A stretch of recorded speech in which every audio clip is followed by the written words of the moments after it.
नमस्कार. शिवाजी अकॅडमीच्या ऑनलाईन क्लासमध्ये आपलं सर्वांचं मनपूर्वक स्वागत आहे. आपण आज समाजसुधारक या मालिकेअंतर्गत महादेव गोविंद रानडे किंवा न्यायमूर्ती महादेव गोविंद रानडे यांच्या कार्याची माहिती पाहणार आहोत. त्यांच्या कार्याचा आपण अभ्यास करणार आहोत.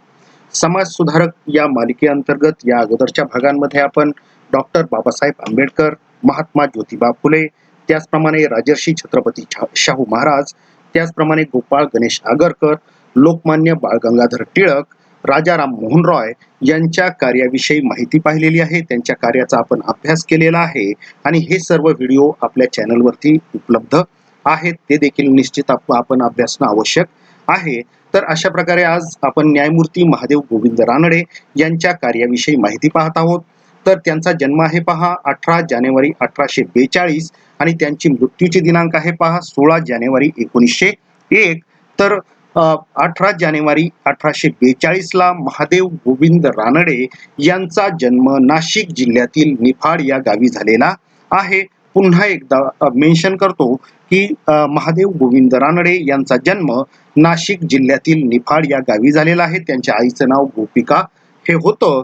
तर अशा प्रकारे आपल्याला भारतातील जी काही उदारमतवादी चळवळ होती किंवा भारतातील उदारमतवादी जे काही सुधारक होते त्यामध्ये महादेव गोविंद रानडे यांचा समावेश होत होता किंवा अत्यंत उदार स्वरूपाचं असं त्यांचं मत होतं. त्याचप्रमाणे ते धर्मसुधारक होते, राजनीतिज्ञ होते आणि सगळ्यात महत्वाची गोष्ट म्हणजे त्यांनी हिंदी अर्थकारणाचा पाया घातलेला आहे आणि एक उत्तम असे ते अर्थशास्त्रज्ञ देखील होते. न्यायमूर्ती महादेव गोविंद रानडे यांचं जे काही शिक्षण आहे ते पहा. तर प्राथमिक शिक्षण हे त्यांचं कोल्हापूरला झालेलं आहे आणि त्यांनी मराठी आणि इंग्रजी या दोन्ही भाषांमधून आपलं प्राथमिक शिक्षण पूर्ण केलेलं आहे आणि माध्यमिक आणि उच्च माध्यमिक शिक्षणासाठी पहा ते मुंबईला आलेले आहेत. शिक्षण चालू असतानाच त्यांनी भारताच्या व मराठ्यांच्या इतिहासाचे विशेष अध्ययन केलेलं आहे. त्यांनी अभ्यास केलेला आहे व विद्यालयीन अभ्यासक्रमाच्या बाहेर इतर विषयांचा देखील त्यांनी गाढा अभ्यास केलेला दिसून येतो. इसवी सन 1862 मध्ये ते BA किंवा बॅचलर ऑफ आर्ट ही पदवी ते फर्स्ट क्लास मध्ये पहिल्या वर्गामध्ये ते उत्तीर्ण झालेले आहेत. आज जरी या BA किंवा बॅचलर ऑफ आर्ट याची तेवढी किंमत आपल्याला वाटत नसली तरी त्या काळी मात्र BA ही अत्यंत महत्वाची पदवी होती, कारण क्वचित माणसं एवढ्या मोठ्या पदवीपर्यंत पोहोचू शकत होते. त्याचप्रमाणे इतिहास आणि अर्थशास्त्र हे विषय घेऊन पुन्हा ते बॅचलर ऑफ आर्ट ऑनर्स झालेले आहेत. त्यांची विद्वत्ता पाहून प्राध्यापक, विद्वान मंडळी व गुरुजन यांना त्यांचे थोर भवितव्य दिसू लागलेले होते. अगदी बरोबर आहे पहा, आपण असे म्हणतो की बाळाचे पाय पाळण्यात दिसतात. अशा प्रकारे त्यांची जी काही थोर विद्वत्ता होती, बुद्धिमत्ता होती, त्यांचा जो व्यासंग होता तो पाहून त्यांच्या प्राध्यापकांनी किंवा विद्वान मंडळींनी, गुरुजनांनी, आप्त स्वकीयांनी त्यांचं भवितव्य हे उज्ज्वल आहे असं मनोमन निश्चित केलेलं दिसून येतं. त्याचप्रमाणे इतिहास, भूगोल, गणित, अर्थशास्त्र, तर्कशास्त्र, इंग्रजी, निबंध लेखन इत्यादी विषयांचे ते एल्फिन्स्टन मध्ये अध्यापनही करू लागलेले होते. तर मुंबईच्या एल्फिन्स्टन कॉलेजमध्ये त्यांनी शिक्षकाचं काम सुद्धा केलेलं आहे. तर अशा प्रकारे एक अष्टपैलू व्यक्तिमत्व न्यायमूर्ती महादेव गोविंद रानडे यांना लाभलेलं होतं. इतिहास, भूगोल, गणित, अर्थशास्त्र, तर्कशास्त्र, इंग्रजी आणि त्याचप्रमाणे निबंध लेखन ही एक वेगळी शैली असते पहा, एक वेगळा प्रकार आहे. तर या सर्व विषयांचं ते एल्फिन्स्टन कॉलेजमध्ये अध्यापन करत होते. हे विषय ते एल्फिन्स्टन कॉलेजमध्ये शिकवत होते. 1864 साली ते MA ची परीक्षा उत्तीर्ण झालेले आहेत व 1865 ला ते त्यांनी कायद्याची परीक्षा देखील उत्तीर्ण केलेली आहे. 1865 ला ते LLB झालेले आहेत. मुंबई विद्यापीठाच्या फेलोंमध्ये या तरुण पदवीधराचा देखील समावेश होता. यावरून आपणास त्यांच्या बुद्धिमत्तेचा, प्रचंड व्यासंगाचा आपल्याला एक अंदाज येतो किंवा आपल्या ते एक अत्यंत हुशार विद्यार्थी होते हे यावरून आपल्याला दिसून येतं. इसवी सन 1866च्या जून मध्ये त्यांची ओरिएंटल ट्रान्सलेटरच्या जागी सरकारने नेमणूक केलेली आहे. मराठी भाषेत जे ग्रंथ त्यावेळी प्रसिद्ध होत होते त्यांच्यावर अभिप्राय लिहिण्याचे ते काम करत असत. साहित्य, इतिहास, समाजशास्त्रज्ञ जे काही विषय आहेत या संबंधी त्यांच्या अभिप्रायात विस्तृत विवेचन केलेले आपल्याला दिसून येते. तर अशा प्रकारे 1866 ला महादेव गोविंद रानडे यांची ओरिएंटल ट्रान्सलेटरच्या जागी ओरिएंटल ट्रान्सलेटरच्या जागी सरकारने नेमणूक केलेली आहे किंवा नेमणूक झालेली आहे. आणि अशा प्रकारे मराठी भाषेत त्या काळी जे काही ग्रंथ प्रसिद्ध होत होते त्यांच्यावर जो काही मजकूर अभिप्राय लिहिण्याचं काम होतं तर ते या रानड्यांकडे होतं. 1868 मध्ये मुंबईच्या एल्फिन्स्टन कॉलेजात प्राध्यापक म्हणून त्यांची कायमस्वरूपी नेमणूक झालेली आहे. आणि पुण्यास न्याय खात्यात 1871 पासून न्यायाधीश किंवा दंडाधिकारी म्हणून देखील त्यांची नेमणूक झालेली आहे.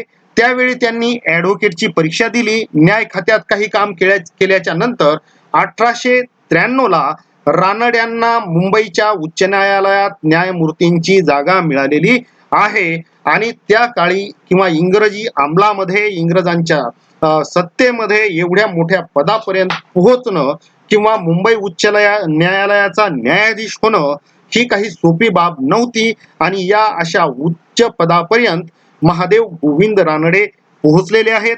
1893 ला महादेव गोविंद रानडे यांची मुंबई उच्च न्यायालयाचे न्यायाधीश म्हणून नेमणूक झालेली आहे. आणि साहजिकच आहे की एवढ्या मोठ्या जागी मराठी माणूस पोहोचला किंवा रानडे पोहोचले त्यामुळे निश्चितच पुणेकरांना आनंद झालेला आहे. आणि सलग 8 दिवस पुणेकरांनी तो आनंद किंवा तो आनंदाचा सोहळा पुण्यामध्ये साजरा केलेला होता. तर अशा प्रकारे या घटनेनंतर महादेव गोविंद रानडे अतिशय प्रसिद्धीला आलेले आपल्याला दिसून येतात. महादेवराव यांचे 2 विवाह झाले. एक वयाच्या 12व्या वर्षी आणि प्रथम पत्नी वारल्यानंतर दुसरा विवाह 31व्या वर्षी रमाबाईंसोबत झाला. तर अशा प्रकारे ही जी काही घटना आहे तर यामुळे त्यांना बोलके सुधारक असं सुद्धा काही वेळेला म्हटलं गेलेलं आहे. एक अत्यंत महत्वाची गोष्ट आहे पहा की महादेव गोविंद रानडे यांचे जे काही विचार होते अत्यंत पुरोगामी स्वरूपाचे होते, अत्यंत आधुनिक स्वरूपाचे होते. आणि या वेळेस मात्र एक घटना घडलेली आहे. त्यांच्या पहिल्या पत्नीचा मृत्यू झालेला आहे. आणि पहिल्या पत्नीच्या मृत्यूनंतर त्यांनी जी काही दुसरा विवाह करण्याचं ठरवलं त्या वेळेला त्यांच्या मनाच्या विरुद्ध त्यांच्या वडिलांनी त्यांचा विवाह कुमारिकेसोबत लावलेला आहे. आणि त्या होत्या रमाबाई रानडे. आणि त्यावेळी त्यांचं वय हे 11 वर्षाचं होतं. आणि या घटनेमुळे महादेव गोविंद रानडे यांच्यावर प्रचंड मोठ्या प्रमाणावर टीका झालेली आपल्याला दिसून येते. परंतु या घटनेमध्ये त्यांचा तेवढासा दोष आपल्याला दिसत नाही किंवा त्यांचे वडील अतिशय आग्रही होते आणि वडिलांचं बोलणं किंवा वडिलांचा आग्रह ते नाकारू शकलेले नाहीत. आणि अशा प्रकारे जरी त्यांचा विवाह झाला असला तरी रमाबाई रानडेंनी त्यांच्या खांद्याला खांदा लावून किंबहुना त्यांच्या मृत्यूनंतर देखील आपल्या पतीचा समाजसेवेचा वारसा सोडलेला नाही. रमाबाईंनी अगदी त्यांच्या पावलावर पाऊल ठेवत समाजसेवेचा वारसा चालवलेला आपल्याला दिसून येतो. रमाबाईंनी त्यांच्या उदात्त जीवनाची समरसता प्राप्त करून घेतली. त्यामुळे रानड्यांच्या निधनानंतर त्यांनी आमच्या आयुष्यातील काही आठवणी ही आत्मकथा लिहिलेली आहे. तर हा येथे एक अतिशय महत्वाचा प्रश्न तयार होतो पहा की आमच्या आयुष्यातील आठवणी ही कुणाची आत्मकथा आहे, कुणाचं आत्मचरित्र आहे.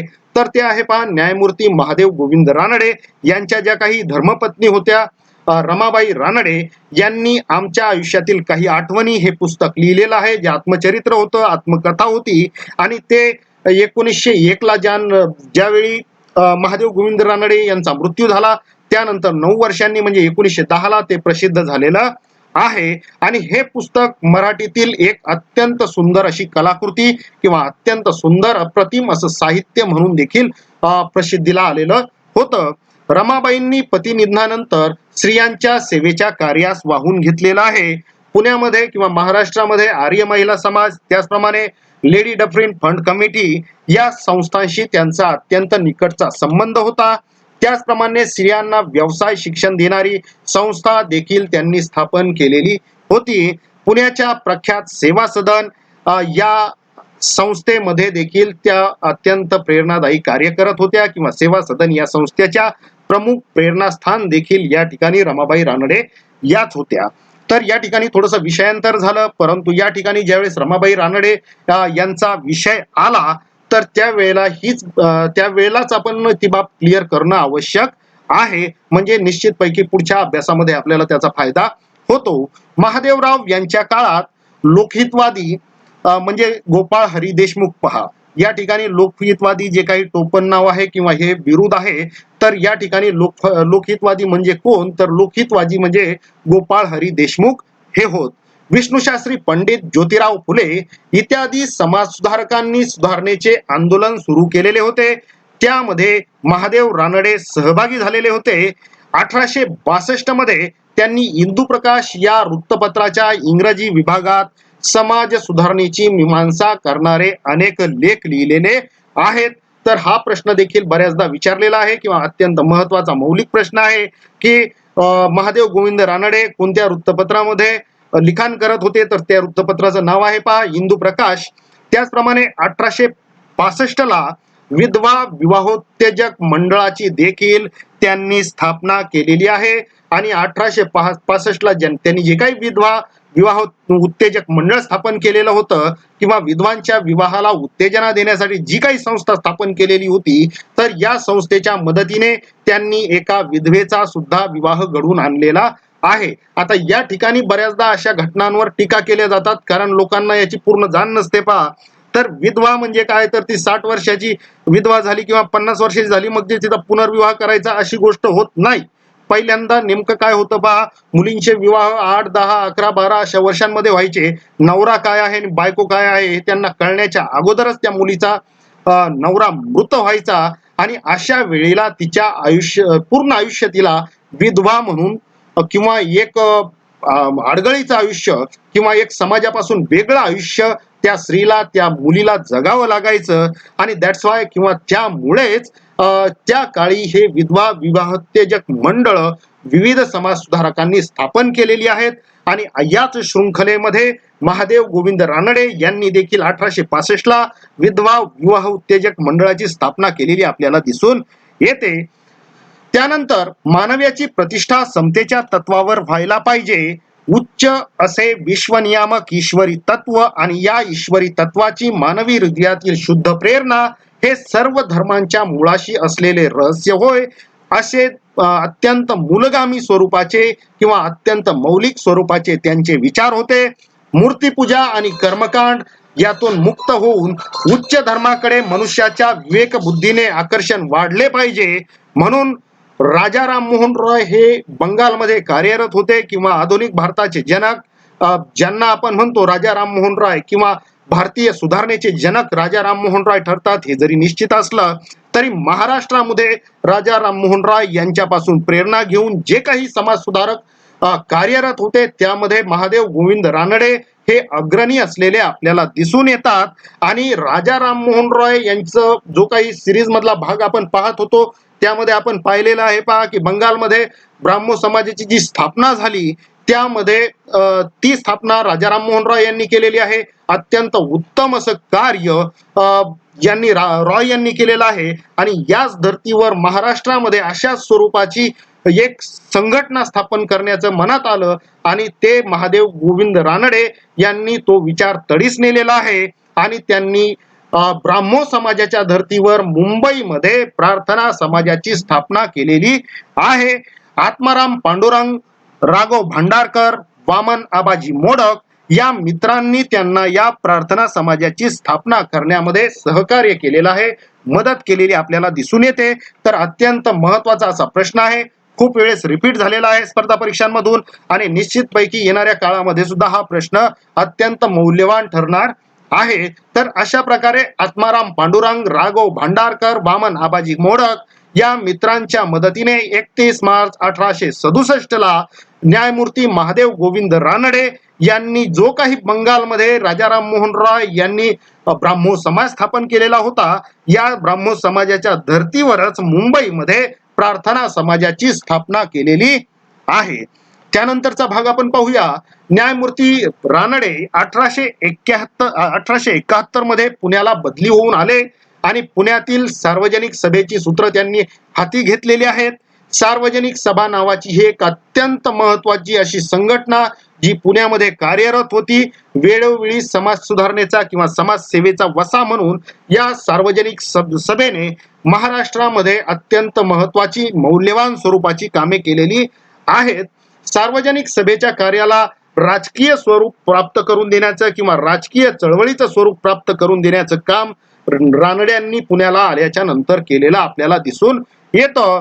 त्याचप्रमाणे सगळ्यात महत्वाची गोष्ट की हा प्रश्न देखील बऱ्याचदा आलेला आहे आणि विचारला निश्चितपैकी तो आगामी काळात देखील महत्वाचा ठरणार आहे की भारतातील प्रागतिक सनदशीर राजकारणाचा पाया कुणी घातला, तर भारतातील प्रागतिक सनदशीर राजकारणाचा पाया घालण्याचं कार्य किंवा हे अत्यंत मोठं असं कार्य न्यायमूर्ती महादेव गोविंद रानडे यांनी केलेलं आहे.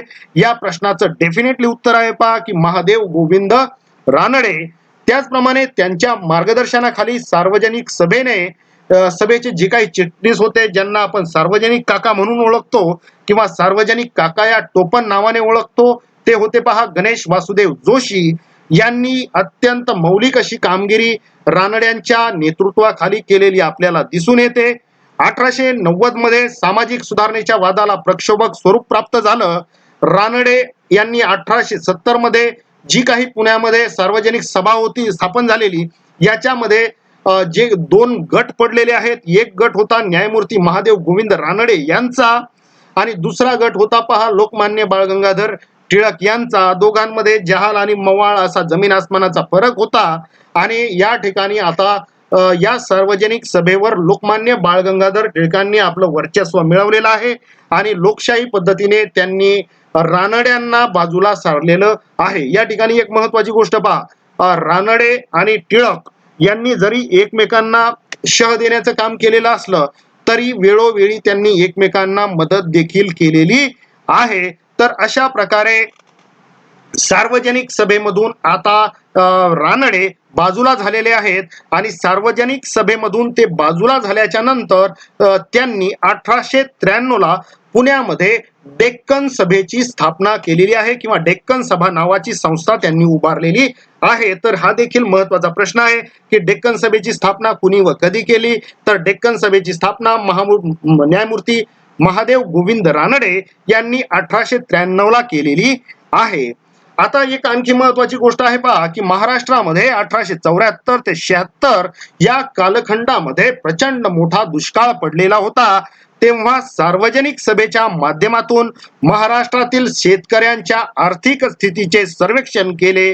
त्या सर्वेक्षणात सरकारचे धोरणच शेतकऱ्यांच्या हालाकीस कारणीभूत आहे अशा प्रकारे स्पष्ट असे मत महादेव गोविंद रानडे यांनी व्यक्त केलेले आहे. आणि हे अतिशय महत्वाचं आहे पहा, त्यांना हिंदी अर्थकारणाचा पाया घालणारे पुरुष म्हणून ओळखलं जातं.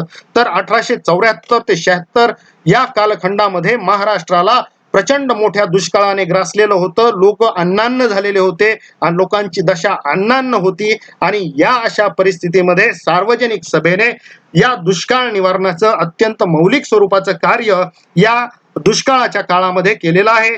आणि न्यायमूर्ती महादेव गोविंद रानडे यांनी सरकारवर ताशेरे ओढताना, आसूड ओढताना महाराष्ट्रातील शेतकऱ्यांच्या आर्थिक स्थितीचे सर्वेक्षण केलं आणि या सर्वेक्षणामध्ये त्यांना दिसून आलं की शेतकऱ्यांची ही जी काही हालाकीची परिस्थिती आहे त्याला सरकारचं धोरणच जबाबदार आहे. आणि ते मत त्यांनी अतिशय निकराने किंवा अतिशय तडफेने व्यक्त केलेलं आपल्याला दिसून येतं. जनतेला जबाबदार राज्यपद्धती प्राप्त झाल्याशिवाय सामान्य जनतेची आर्थिक स्थिती सुधारणार नाही असा मुद्दा धरून जबाबदार राज्यपद्धतीच्या मागणीचा अर्ज इंग्लंडच्या पार्लमेंटकडे धाडून दिला किंवा त्यांनी पाठवलेला आहे. आणि या अर्जावर त्यांनी आपल्या समर्थनार्थ हजारो लोकांच्या सह्या देखील प्राप्त केलेल्या होत्या. तर अशा प्रकारे भारतातील सनदशीर राजकारणाचा जो पाया जो काही घातला गेला तर त्या भारताच्या सनदशीर राजकारणाच्या पायाशी किंवा मुळाशी महादेव गोविंद रानडे होते. 1885 ला पहा इंडियन नॅशनल काँग्रेसची स्थापना झालेली आहे आणि त्याच्या अगोदरच्या या घटना आहेत.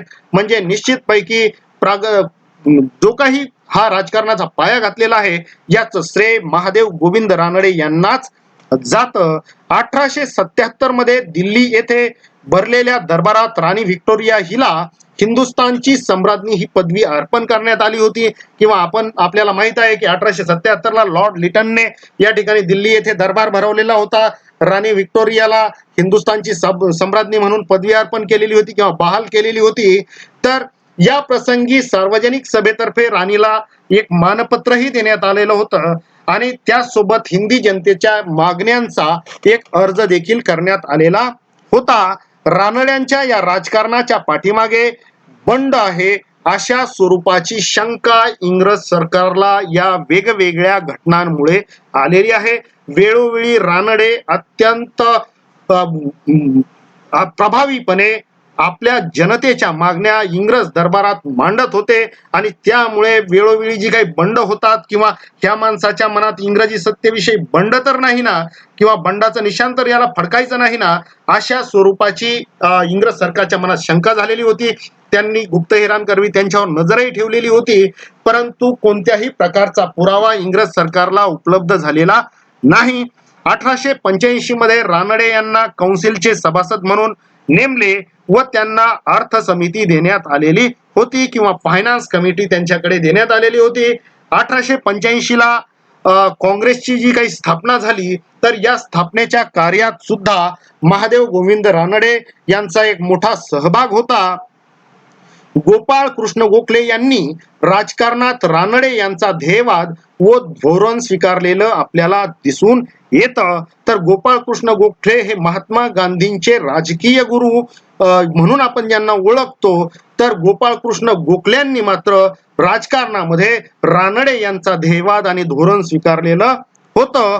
1900 साली केलेल्या एका भाषणात ते म्हणतात की मी रानडे यांच्या पायापाशी शहाणपण शिकलो. अत्यंत महत्वाचा आहे पहा, दुसऱ्या विषयी एवढा मोठेपणा व्यक्त करण्यासाठी तेवढंच मोठं काळीज लागतं किंवा तेवढाच मोठा दृष्टिकोन लागतो. सहजासहजी मोठा माणूस दुसऱ्याला मोठं म्हणत नाही. आणि ही गोष्ट मात्र या ठिकाणी पहा, गोपाळ कृष्ण गोखले म्हणतायत की मी रानडे यांच्या पायापाशी शहाणपण शिकलो आणि ही खरोखर कृतज्ञतेची भावना त्यांनी व्यक्त केलेली आहे.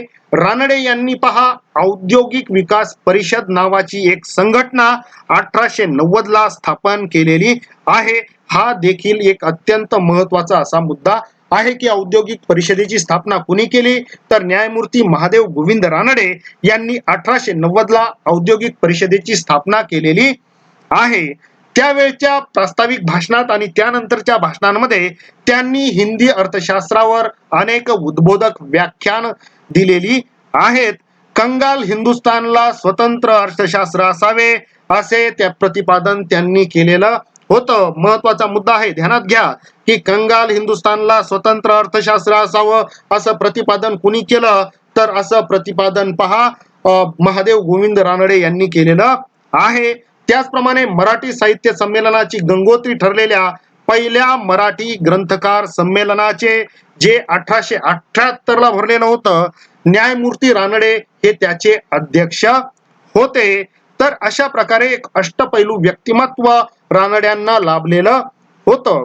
साधारणपणे 1894 पासून पुढील 5-6 वर्ष रानड्यांनी विविध संस्था आणि समारंभातून मराठ्यांच्या इतिहासासंबंधी आपले शोधनिबंध वाचलेले होते किंवा मराठ्यांच्या इतिहासाचा, महाराष्ट्राच्या इतिहासाचा अतिशय सखोल असा अभ्यास त्यांनी त्यांच्या शालेय जीवनापासूनच केलेला होता. हे आपण अगोदरच पाहिलेलं आहे.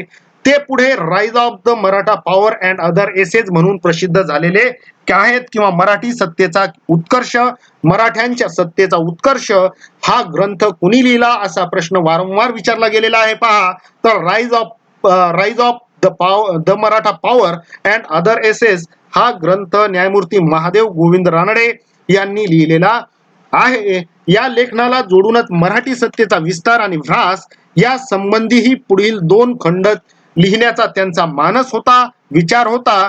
परंतु दुर्दैवानं 1901 ला रानड्यांचा मृत्यू झालेला आहे.